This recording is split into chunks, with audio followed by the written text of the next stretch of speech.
Olá, estamos chegando para o nosso programa Viver com Saúde, o nosso programa que tem o oferecimento da Unimed Erechim. E a Unimed possui 2 farmácias para te facilitar na hora de comprar os seus medicamentos, os seus produtos que você precisa em casa para a sua higiene pessoal, principalmente álcool gel. Então, uma farmácia em Erechim e outra farmácia em Getúlio Vargas. E hoje nós estamos falando de saúde com o Dr. Alisson Roberto Castanho, que é médico oncologista, mas trabalha na linha de frente da Covid-19. Doutor, muito bem-vindo mais uma vez aqui na TV. Boa noite. Gostaria de agradecer muito o convite novamente e poder aqui estar contribuindo com esse tema que é tão importante e que nós estamos novamente enfrentando um novo sinal de alerta. Pois é, doutor. Essa semana o prefeito de Erechim, inclusive, Jackson também, divulgaram notas e informações de que provavelmente nós teremos que nos cuidar a respeito da variante Delta. Ela já chegou no município de Passo Fundo, já está em Chapecó e Erechim não é uma ilha. Nós vamos ter sim um momento que essa variante vai chegar aqui. Qual é a sua opinião referente a isso? Sim, a gente tem, de impacto clínico, se eu não me engano, a gente tem umas 4 ou 5 variações importantes que tiveram os seus picos e que se tornaram muitas vezes, esses picos, a sua incidência, digamos assim, se tornou em contexto mundial. A gente tem como exemplo, né, a variante alfa, que seria a variante do Reino Unido, tu tem a variante californiana, a gente teve a variante beta, que seria a variante da África do Sul, tivemos a gama, que foi a variante brasileira, japonesa, e agora nós estamos tendo, sim, a variante delta, que é a variante indiana. Até os últimos dados que a gente tinha, as amostragens do SARS-CoV, em torno de 12%, 14% até a última semana eram de variante Delta. Agora nós já estamos vendo esse número chegar a 46, 48, 42, nessa variação assim, por cento, né? Então a gente está vendo que isso está acontecendo, vai acontecer. Hoje, se a gente pensar em epicentro, nós temos o Rio de Janeiro, também tem casos muito aumentando no Acre, no Mato Grosso do Sul também os casos estão aumentando e vai acontecer com a gente, isso indubitavelmente vai acontecer e nós estamos preparados para dar o atendimento, enfim, mas isso também enaltece a questão de nós mantermos os protocolos de segurança.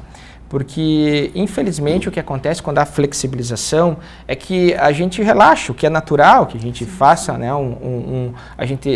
desse estresse que a gente vem vivendo há mais de um ano, que nunca se viveu antes, que a gente queira relaxar, a gente queira voltar a ter a vida normal. A gente era feliz e não sabia. Né?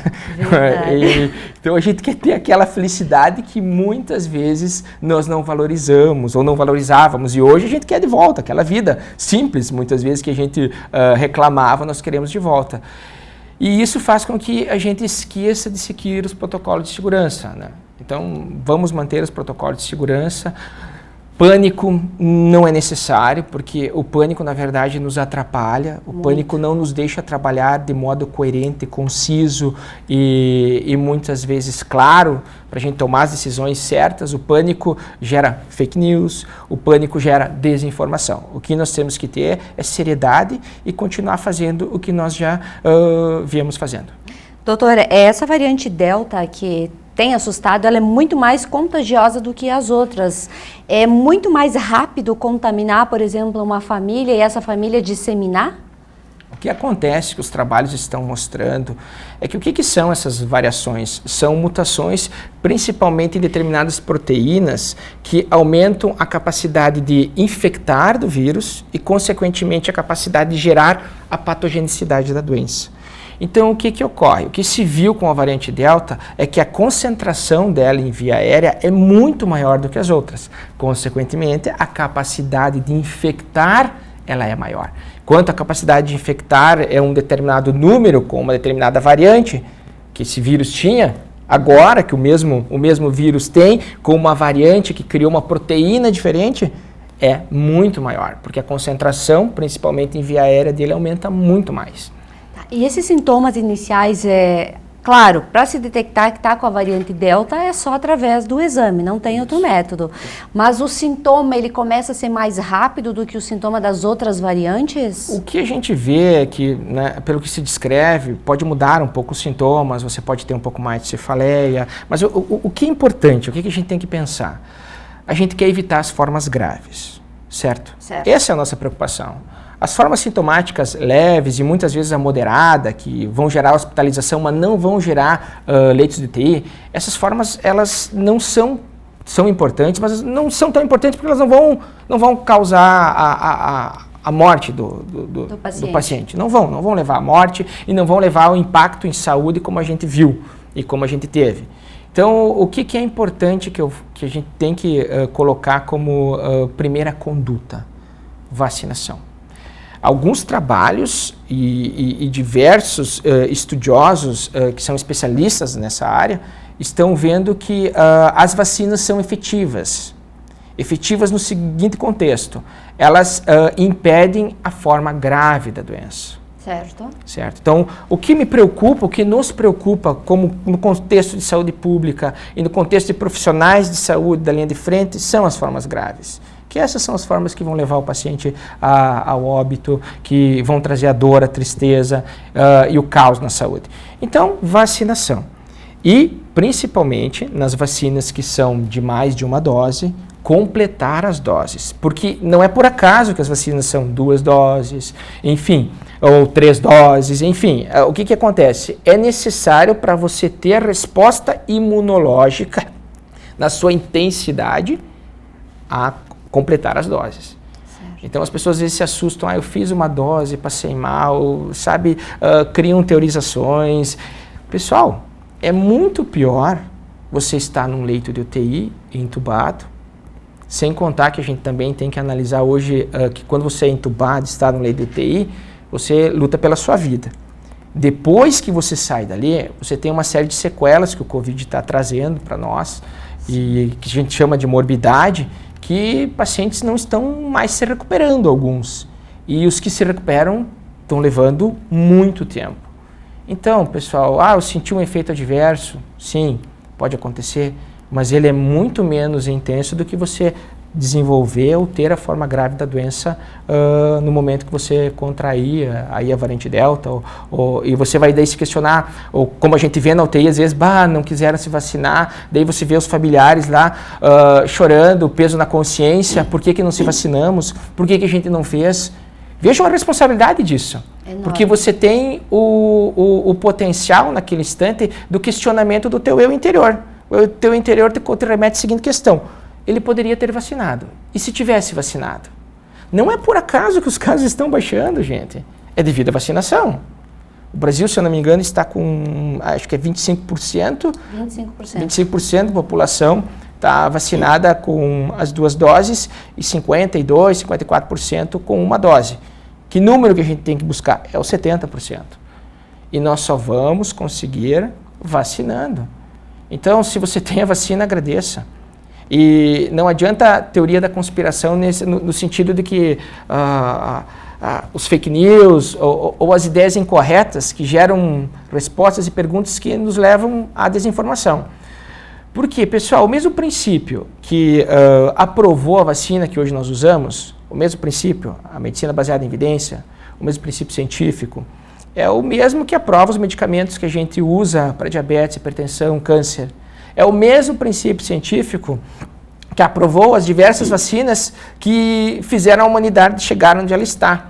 Porque imagine se nós não tivéssemos vacina da polio, se não tivéssemos vacina do sarampo, da cachumba, da influenza, enfim, o que teria acontecido? Então, os dados são claros.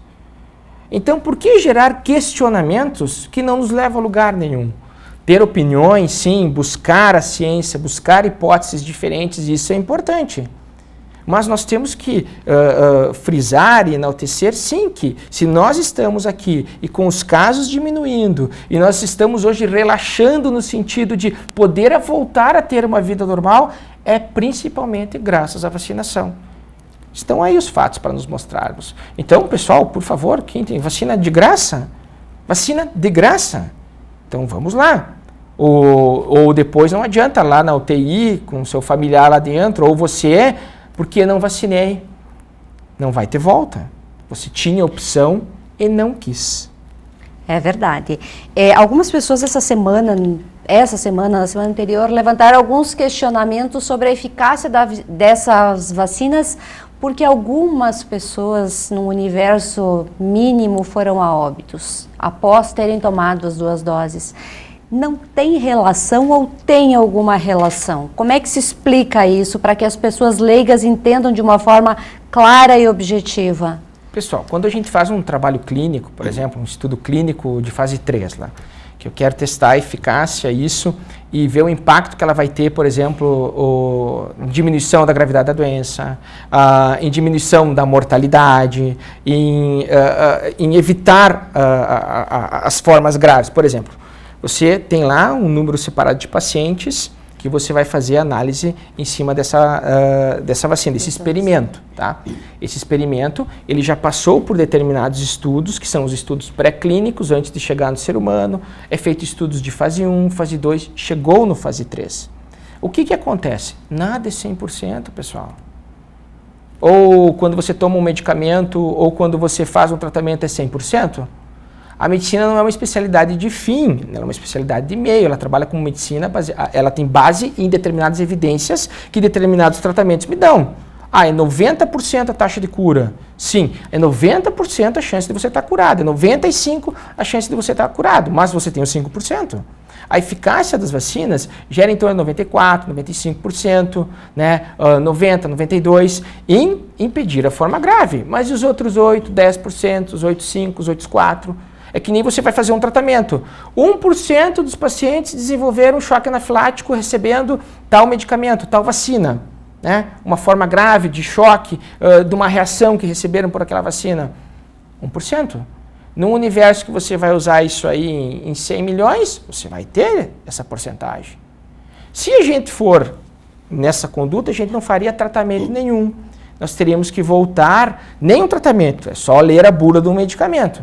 Então a gente não faria nada, então nós teríamos que voltar ao modus operandi científico antigo, chá, ervas, né, outras coisas que não a ciência baseada em evidência. É verdade. Muito bem, nós estamos apresentando o nosso programa Viver com Saúde, a gente vai fazer um breve intervalo comercial e já retorna.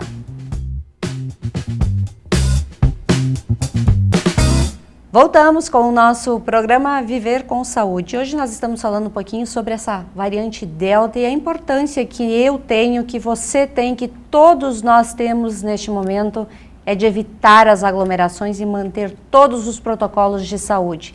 Estamos cansados? Sim, estamos cansados, mas não é momento de relaxar. Infelizmente, os números eles têm crescido novamente aqui na nossa região e isso, de uma forma geral, causa muita preocupação, porque todas as equipes de saúde estão também muito cansadas, estão exaustas, os nossos hospitais precisam abrir espaços para voltar com as cirurgias eletivas e muitas vezes precisam parar por causa da Covid. E isso causa uma frustração na equipe. O paciente esperando para fazer um procedimento importante, mas a UTI precisa ser ocupada com a Covid, sendo que a gente poderia ter evitado com poucas ações. Sim, isso é... Quando a gente fala no contexto de uma pandemia, a gente tem que analisar sempre também em relação à saúde pública. Há vários trabalhos, a Sociedade Brasileira de Oncologia, com diversas entidades, por exemplo, está relacionando o seguinte, que nós vamos ter uma epidemia de casos novos de câncer e do agravamento dos pacientes que deixaram de fazer o seu segmento. Porque o paciente oncológico ele tem que fazer um segmento, imagens a cada 3 meses, imagens a cada 6 meses, imagens a cada 1 ano, determinados exames ele tem que fazer para detectar, por exemplo, a recidiva do câncer, se o câncer voltou. Ou nós temos os exames de rastreamento, né, que evitam ou que favorecem o diagnóstico precoce do câncer de cólon, do câncer de colo uterino, do câncer de mama. E o que aconteceu? Esses exames, pelo impacto do contexto em saúde, deixaram de ser feitos. Mesma questão, as próprias cirurgias. Você tem que priorizar todos os elementos que você tem naquele momento para conter uma pandemia, que nós chegamos no caos em muitos momentos, e esse caos foi controlado devido à união das pessoas, à união dos setores público, privado, das instituições, em projetos sérios que buscaram, junto com os profissionais, evitar uma catástrofe de proporções maiores. Então, pessoal, a gente tem que parar e pensar nisso também. O impacto que gera para aquele paciente que não vai poder fazer uma cirurgia. Imagina você na sua colocação, vou ter que adiar a sua cirurgia, teve que parar as cirurgias eletivas. Já, por exemplo, não havia fila, ou se existe uma fila, o quanto essa fila vai se tornar maior. Porque existe uma ordem para serem feitas as coisas, que a gente tem que seguir o certo. E a pandemia fez isso. Então, o impacto em saúde, a ideia é que vai se aumentar em 30%, 40% o número de casos em câncer. Olha o problema que nós já temos que projetar lá na frente. Acabou a pandemia? Sim. E essa pandemia, será que ela vai acabar ou ela vai ter os seus picos de volta? As variantes, será que elas vão acabar? Não, esse vírus veio para ficar.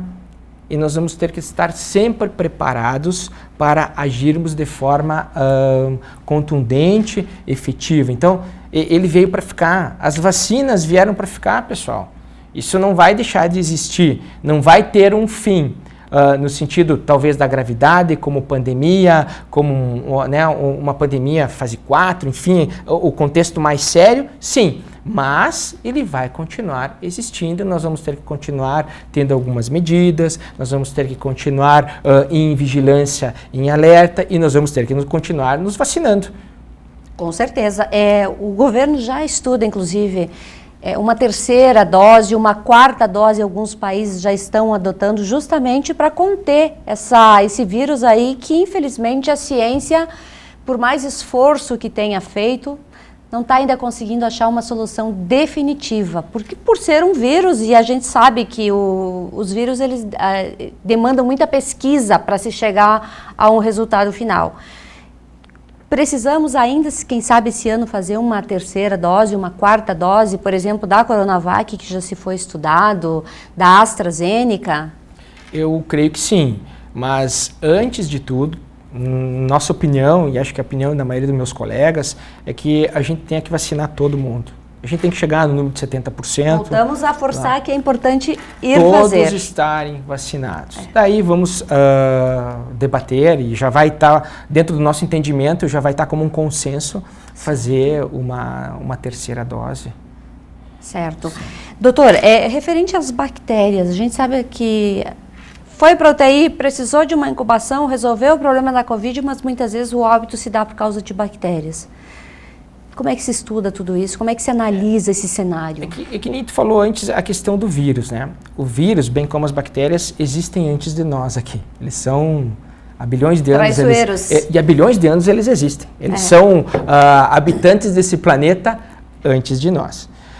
O que acontece muitas vezes? Por que é difícil a gente não eliminar um vírus? Porque o vírus ele é como se fosse, por exemplo, um parasita celular.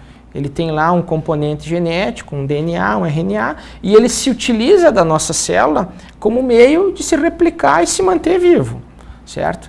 Em relação, por exemplo, às bactérias, as bactérias que você tem na UTI. A UTI é um ambiente altamente de pacientes graves, que a gente tem que fazer determinados procedimentos. Intuba, passa acesso, a gente manipula muito o paciente, faz diálise. O que acontece? Tudo que é invasivo aumenta muito o risco de contaminar, no sentido assim, de infectar esse paciente por uma bactéria que seria da própria pele dele, por exemplo. Mas o que acontece quando esse paciente está na UTI? Ele é muito grave. Sendo muito grave, ele está com o sistema imunológico comprometido. Esse sistema imunológico não é o mesmo de um paciente que está aqui fora, bem, com seu estado de saúde perfeito, tranquilo. Dentro de uma UTI, esse paciente já está com uma doença que agravou ele. Por exemplo, o Covid, que dá uma resposta inflamatória sistêmica, uma inflamação grave, que não acomete apenas o pulmão, ele agride os vasos, ele pode agredir, causar problemas cardiovasculares, ele pode causar problemas em diversos órgãos do nosso organismo. Esse paciente pode evoluir para uma insuficiência renal. Então, o que acontece? É um paciente que está com uma doença grave, com o sistema imunológico já comprometido.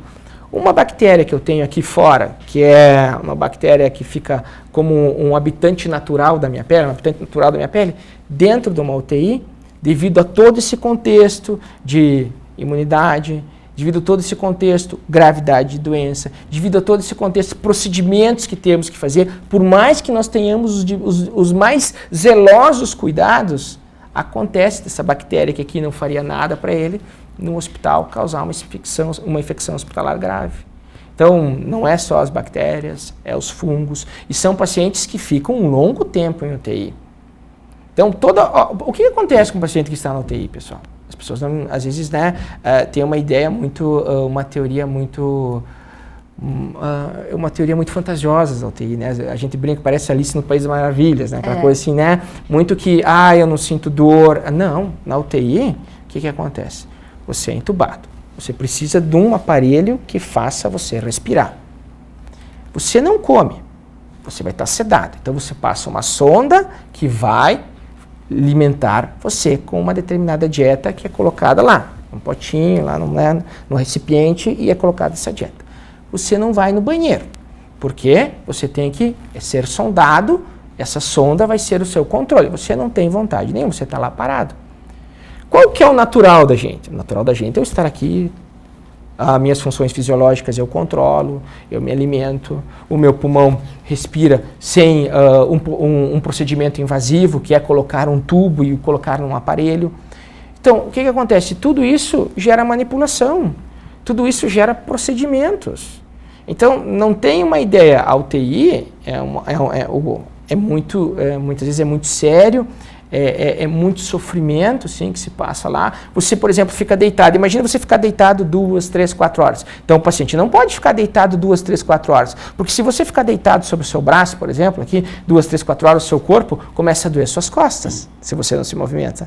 Então, quem que nós temos que fazer lá? As equipes de enfermagem, então, as equipes de fisioterapia, as equipes diversas, nutrição, enfim, que estão trabalhando em conjunto, principalmente enfermagem, fisioterapia. O que eles têm que fazer? Eles têm que mudar o paciente de lado. Então, quem vai lá é um grupo de pessoas que vai lá, né, de profissionais que vão virar você.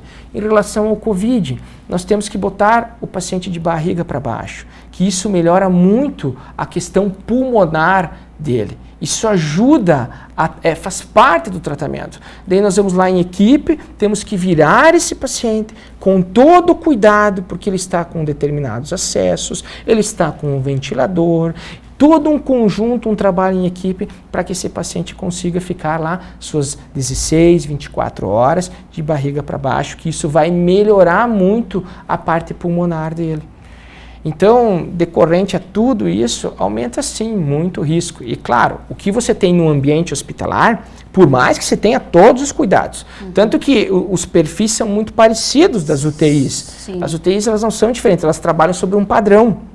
A maioria das UTIs trabalha num padrão, tem que seguir aquele padrão de ter determinadas normas técnicas, institucionais, de controle de infecção. O que acontece? O que você tem, as bactérias que você tem lá dentro, não são as mesmas que você tem lá fora, aqui fora. E uma bactéria que aqui fora seria uma bactéria tranquila, lá dentro ela pode se tornar um potencial agente patogênico grave. Principalmente devido a tudo isso que acontece no contexto do paciente que está gravemente enfermo. Quando você vai para o UTI, você é um paciente gravemente enfermo, né? Tanto que a sua chance de morrer, enfim, vai aumentar. Você pode ter infecção generalizada, enfim, né? O contexto de analisar e tratar o paciente gravemente enfermo é totalmente diferente de um paciente que você vai tratar num consultório, numa unidade básica de saúde. Doutor, agora me surgiu um questionamento. A pessoa fica lá pronada, precisa ficar 8, 16 horas naquela posição. Como é que fica o tubo de respiração se ela vai estar com a cabeça para baixo? É que o que acontece, né? A gente deixa em média 16 a 24 horas o paciente pronado, né? Isso que seria o ideal, no mínimo 16 horas. Então a gente colocando ele para baixo, a gente vira ele, tem uma técnica para fazer essa pronagem que a gente chama, que a gente cuida do tubo. E o tubo, ele tem, quando a gente coloca o tubo ele vai até uma determinada parte da traqueia, que a gente chama de carina, que ele fica ali e ele tem um balonetezinho que a gente infla para evitar justamente que ele saia. Mas esses pacientes, eles necessitam, por exemplo, a vigilância que nós temos neles é muito maior. A gente vê sinais de hora em hora, de 2 em 2 horas. Esse paciente, quando ele está lá, a gente fica monitorando ele todo momento. É o paciente grave. Ele precisa, por isso que o profissional, existe um médico que fica só dentro da UTI. Existem fisioterapeutas que ficam só dentro da UTI, enfermeiro que fica dentro da UTI, técnicos, tem que ter um determinado número de técnicos de enfermagem para cada paciente, porque eles são pacientes muito mais graves, que você tem que ter uma manutenção e ao mesmo tempo um cuidado muito maior do que qualquer outro paciente. O paciente saiu desse método de pronagem aí, não precisa mais fazer. Ele está sedado, ele não está naquele momento sentindo nada. E para retirar o tubo, pode acontecer de tirar o tubo e de repente ter que colocar de novo porque o paciente começa a se engasgar, passa mal, alguma coisa assim? Assim, ó, a gente não prona só o paciente uma vez, né? A gente vai pronando, às vezes, várias vezes, de acordo com determinados exames que a gente faz. Então, o que a gente faz? Pronei o paciente respondeu, a gente analisa os exames se ele vai precisar pronar de novo. Então, a gente tem determinados exames, que a gente faz determinadas contas, cálculos, enfim, que são da nossa área, para dizer assim, não, esse paciente vai ter que pronar, esse paciente não vai ter que pronar. Então, várias vezes, esse paciente tem que ser pronado. O que acontece? Melhorei, estou melhorando, meus exames laboratoriais, meus exames de imagem estão melhorando, minha parte clínica desse paciente está melhorando. Então, vamos começar a pensar em equipe multidisciplinar, discute-se com enfermagem, discute-se com fisioterapia. Vamos lá, esse paciente pode ser, vamos começar a fazer o desmame, ou seja, fazer com que o ventilador que está ali, dando toda a parte respiratória, vamos diminuir isso. Vamos diminuir a sedação do paciente? Sim. Ele está bem.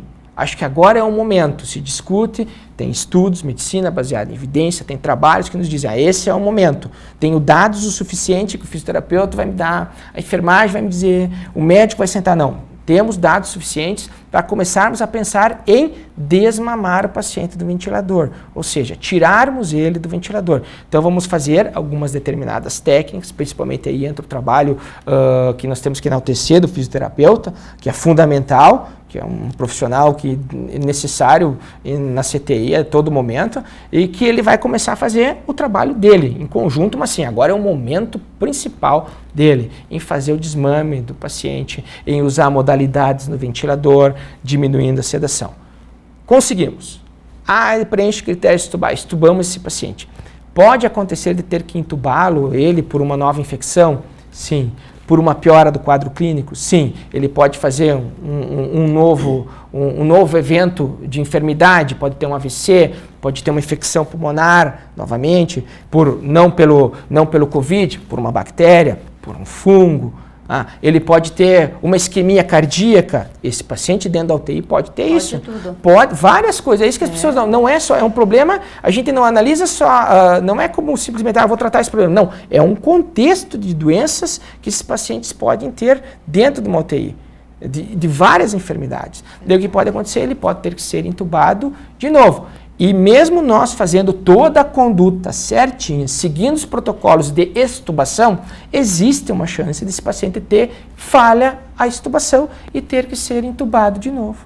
Daí que acontece, o que acontece? Quando a gente não extuba esse paciente, a gente faz um procedimento chamado traqueostomia, que é abrir um buraquinho na traqueia aqui, colocar uma canulazinha e deixar o ventilador fazer o seu trabalho. Por que a gente faz isso? Porque isso aí é muito mais fisiológico, né? Diminui a chance de contaminação, é melhor para o paciente. E por que a gente tem que esperar um tempo? porque a gente tem um determinado tempo para fazer isso. Por quê? Porque quando o paciente tem uma infecção e ele vai precisar, por exemplo, tem a fase de ainda estar transmitindo. Então nós temos que ter uma segurança que esse paciente já passou essa fase de transmissão para podermos então fazermos a traqueostomia. É que nem fisiologicamente a gente não é feito para respirar com um tubo. Não. Por isso que o tubo tem que ter um tempo. Né? Então, por isso que não conseguimos, a gente tem que fazer a traqueostomia, porque a traqueostomia é mais fisiológica do que manter o paciente com o tubo. Doutor, ouvindo o senhor falar e participando aqui desse momento contigo, eu me sinto muito mais responsável pelas minhas atitudes agora do que eu estava sentindo há 2 horas atrás. E espero que você também tenha sentido isso. Depende de mim. Esse fim da Covid depende de ti, depende de todos nós. Então, quem precisa realmente de vacina tem que fazer e tem que se cuidar, correto? Certo. O que a pandemia tem que nos ensinar é que a gente tem que rever todos os nossos conceitos. Os conceitos de importância existencial, os conceitos espirituais, filosóficos, ou usar os conceitos que nós já aprendemos e colocá-los em prática. Porque se a gente analisar, a gente já aprendeu muita coisa, só que muitos de nós ainda não coloca em prática. Essa pandemia mostrou que o nosso gênero não é cor, nosso gênero não é sexo, nós somos seres humanos. E esse planeta é o nosso planeta. Uma pandemia está nos ensinando que se nós não trabalharmos juntos, não será mais possível. Que eu tenho que buscar o meu melhor. E buscar o melhor do outro. E através desse nosso melhor, fazermos as coisas acontecerem. A vacina é prova disso. O que nós queremos para essa nova humanidade?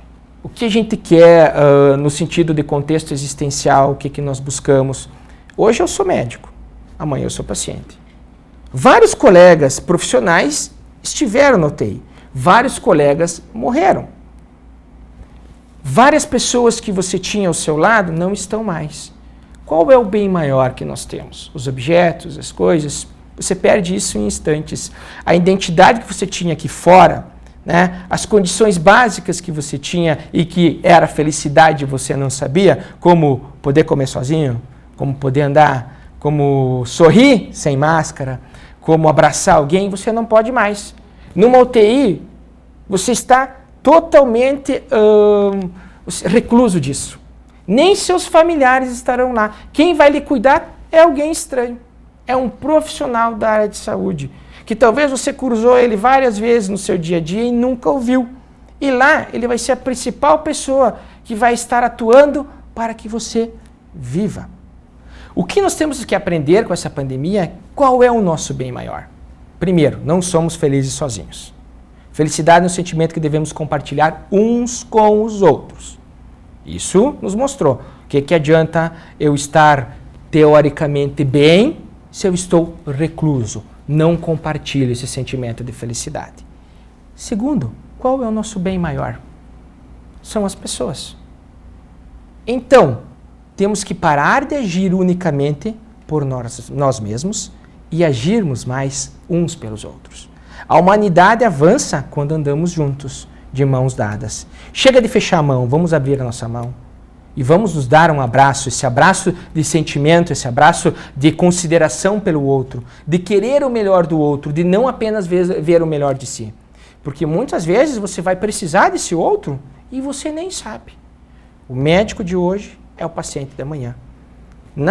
E a vida ela é tão assim, a doença nos coloca tanto num contexto de existencialidade e nos coloca no nosso lugar. Por quê? Ela nos mostra quem realmente nós somos. A gente se acha dono disso, dono daquilo, eu tenho isso, eu tenho... Não, amanhã depois você pode ter um câncer e vai precisar de alguém. Amanhã depois você tem um AVC, um infarto, sofre um acidente e vai precisar de alguém.